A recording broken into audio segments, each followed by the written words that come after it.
j'espère que vous allez bien. Aujourd'hui, je vais vous parler de mes lectures parce que ça fait un petit bout de temps que je ne l'ai pas fait. Et j'ai du beau monde. Voilà, j'ai un petit peu de monde. On va voir ce que ça donne. Globalement, je suis dans une phase de lecture compliquée. J'ai un peu de mal à lire. Je lis pas que des trucs qui me plaisent. C'est un peu la loose, si vous voulez. On va commencer par ordre chronologique. Alors, j'ai commencé par Le parfum de l'impératrice numéro 1, L'archipel de Leslie Tanguy, sorti aux éditions Gulfstream, qui est l'histoire d'une jeune fille qui va partir à l'aventure pour trouver la fleur une fleur spéciale pour faire un super parfum à l'impératrice du monde et donc se sentir mise sur un piédestal, si vous voulez. Mais malheureusement, je n'ai pas du tout aimé, je suis pas du tout rentrée dedans. Ça a été très difficile pour moi de suivre cette lecture. Je l'ai fini parce que je ne sais pas arrêter un livre en cours. Je suis déçue parce que le livre est magnifique. Je l'ai vraiment trouvé très beau et je l'avais acheté vraiment pour ça en fait au départ. Et comme quoi des fois il faut pas se fier que à la couverture du livre. Là en l'occurrence j'ai pas du tout aimé ce qu'il y a à l'intérieur. Pourquoi ?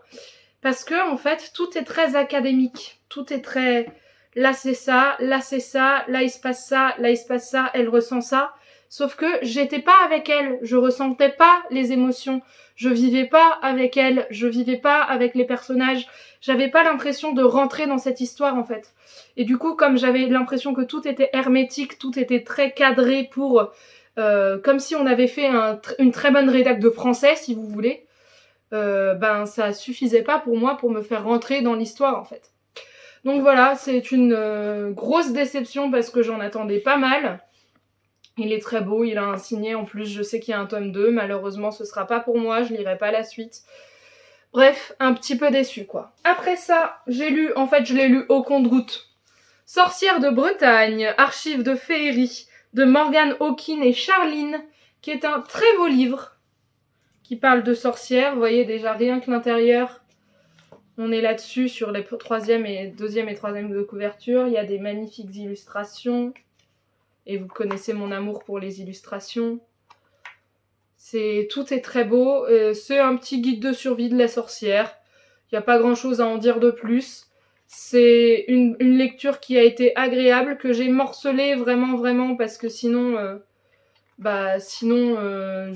c'était un peu indigeste quoi, parce que vous avez vraiment la magie de la sorcière c'est quoi les objets qu'elle utilise, c'est quoi la différence avec les druides, etc. Et c'est vraiment un guide de survie si vous voulez. Hop, je vous montre, voilà donc magie et musique, là on a quoi, là on a la sorcière et les 4 vents, la gardienne du feu, le sabbat des chats, la magie des plumes et des oiseaux, etc. En fait, c'est vraiment un petit guide de c'est quoi une sorcière, qu'est-ce qui définit la sorcière, et vraiment très très documenté. Donc ça, c'est vraiment vachement bien. Il est très documenté, on sent qu'il y a un vrai amour pour la sorcellerie et la féerie, mais ça casse pas 3 pattes à un canard. Je l'ai surtout beaucoup aimé parce que je le trouvais très très beau. Voilà. Mais c'était agréable à lire, donc écoutez, c'était le principal. Ensuite, j'ai lu Androlia de Guylain Fernandez. J'ai mes cheveux qui arrêtent pas de tomber parce qu'ils sont tout propres. Du coup, ils glissent. C'est mieux que de les avoir sales, vous me direz.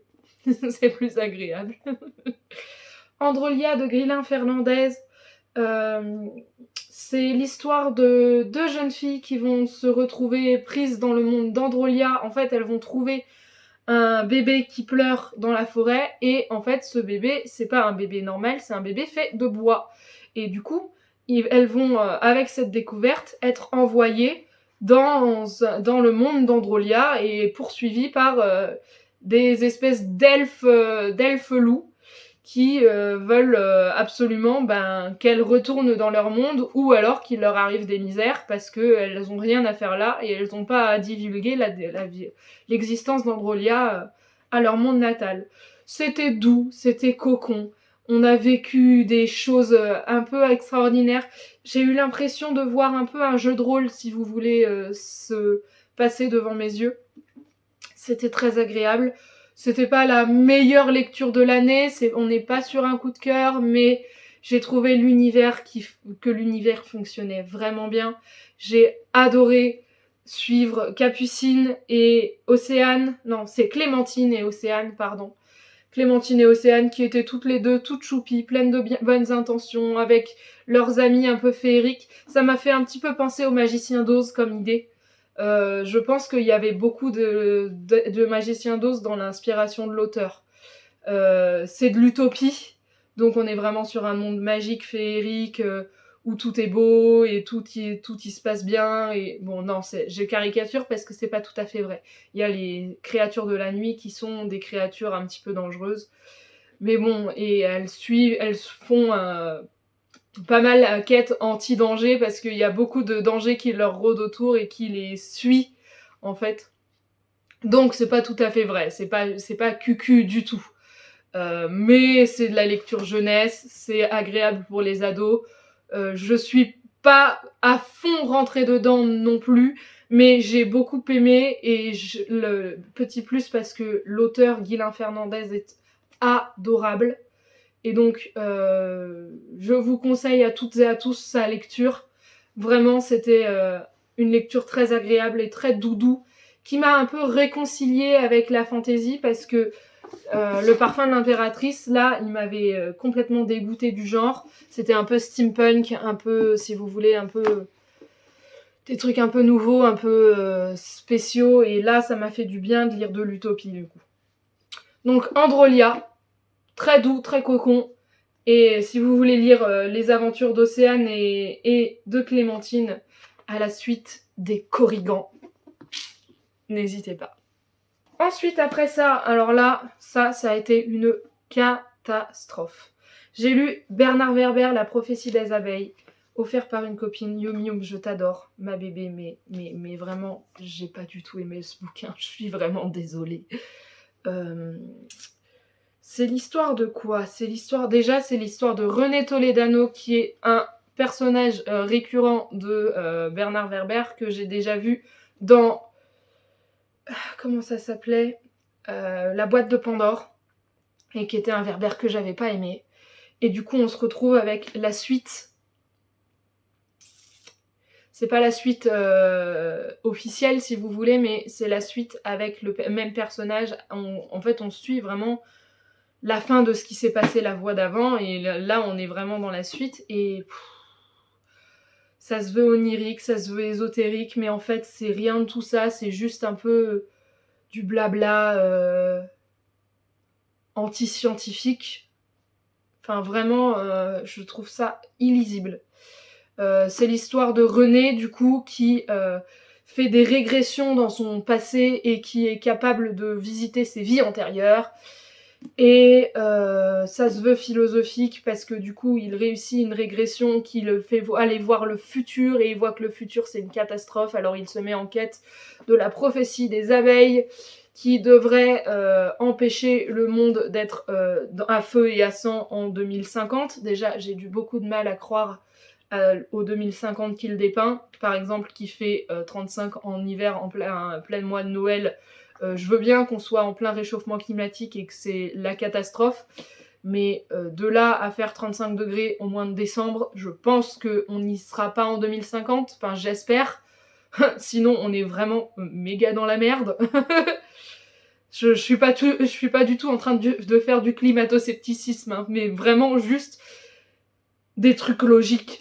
Qu'on me dise qu'il fait 35 degrés sans pouvoir trouver un moment d'ombre, que des orages, que de la pluie, que du temps lourd en pleine canicule pendant l'été et pendant le printemps, je dis pas, et même pendant l'automne, pourquoi pas, mais au plein mois de décembre, ça me paraît trop dystopique pour être en 2050. Et toute cette histoire de régression dans le passé, moi ça m'a vraiment gonflé, ça m'a pas du tout accroché, et c'est tout l'histoire du bouquin. Donc vraiment c'était vraiment pas pour moi, ça m'a pas plu du tout, ça me donne vraiment pas envie de lire d'autres Werber, et je pense que je vais m'arrêter là pour Bernard Werber parce que j'ai lu 3 ou 4 de ses bouquins, et il y en a un que j'avais bien aimé quand j'étais ado, et j'ai entendu des récentes critiques. Et je me dis, mais effectivement, il n'y a rien qui va dans ce bouquin. Je parle du papillon des étoiles, en fait.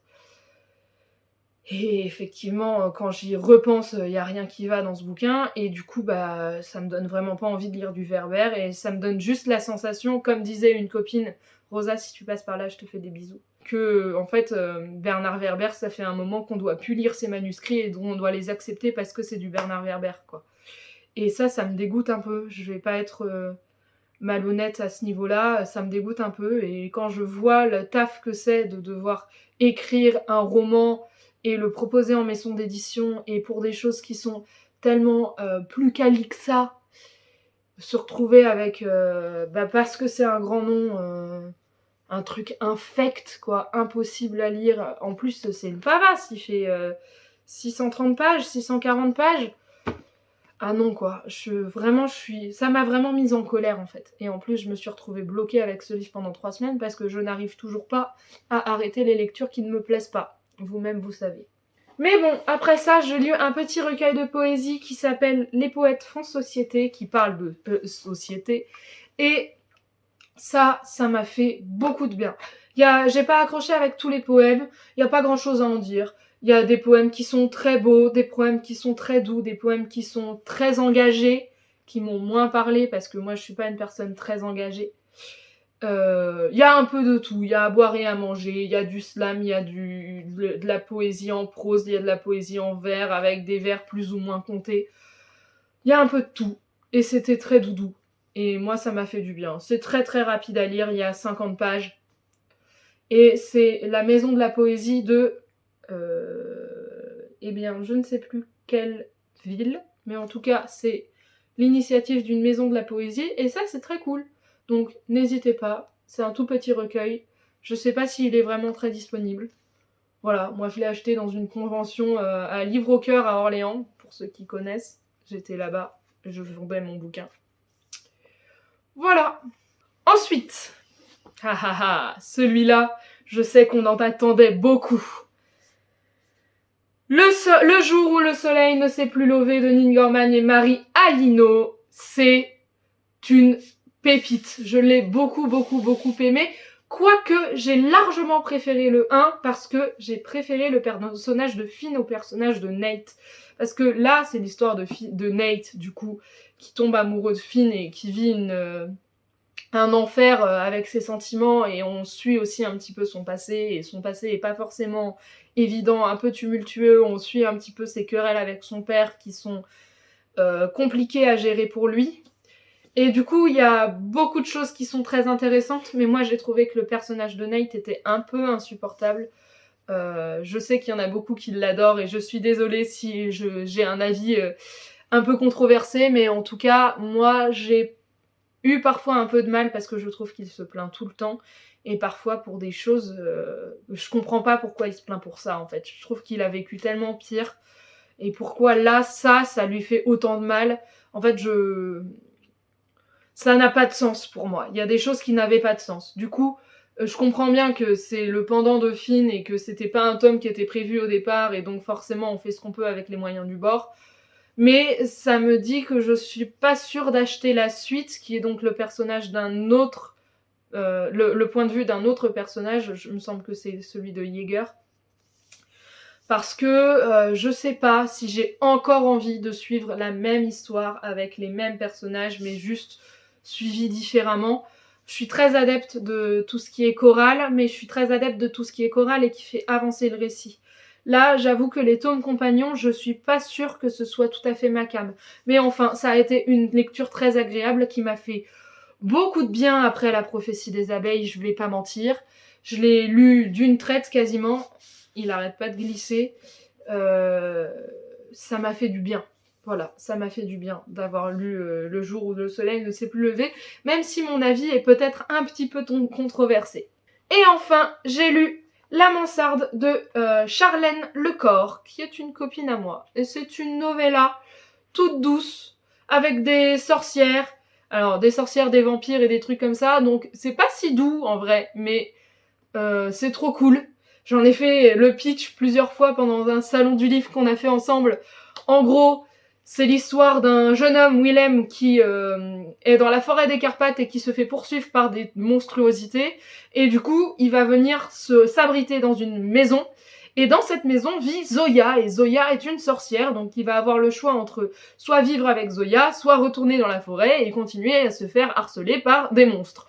Du coup, on suit sa mésaventure dans la mansarde, et le titre du livre, et du coup dans la maison avec Zoya, et ce qui va s'y passer, et des choses un petit peu inquiétantes, et des choses un petit peu déroutantes, et peut-être qu'il va y avoir des histoires de vampires, etc., etc. Bref, j'ai beaucoup aimé, c'était très doux, ça se lit très vite. Je suis désolée, mon chat fait ses griffes sur le tapis, m'a collé Anna d'amour, tu arrêtes. Allez, voilà.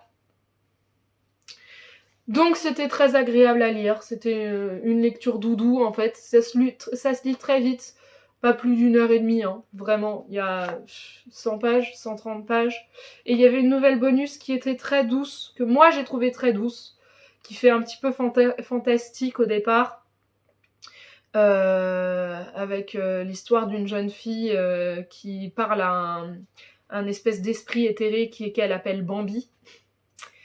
Et c'était très doux, très agréable. Enfin, moi, j'ai trouvé la fin très douce. Pourtant, je pense que c'était pas le but, parce que c'est une nouvelle à chute, hein, comme beaucoup de nouvelles. C'est le principe de la nouvelle, hein, même, je dirais. Mais voilà. Qu'est-ce que tu fais, mon chat d'amour? Coucou, toi. Voilà, pour la mansarde de Chanel Lecor. Eh ben, ça fait une belle vidéo quand même si j'ai pas tant de victoire. De lecture que ça. Sur ces belles paroles, tu me regardes la caméra? Regarde la caméra, mon bébé. Non, tu veux pas? Sur ces belles paroles, je vais vous faire plein de bisous. Je vais vous souhaiter d'agréables lectures et d'agréables moments en compagnie des personnes que vous aimez. Et je vous souhaite tout le bonheur du monde et que quelqu'un vous tende la main. Ciao!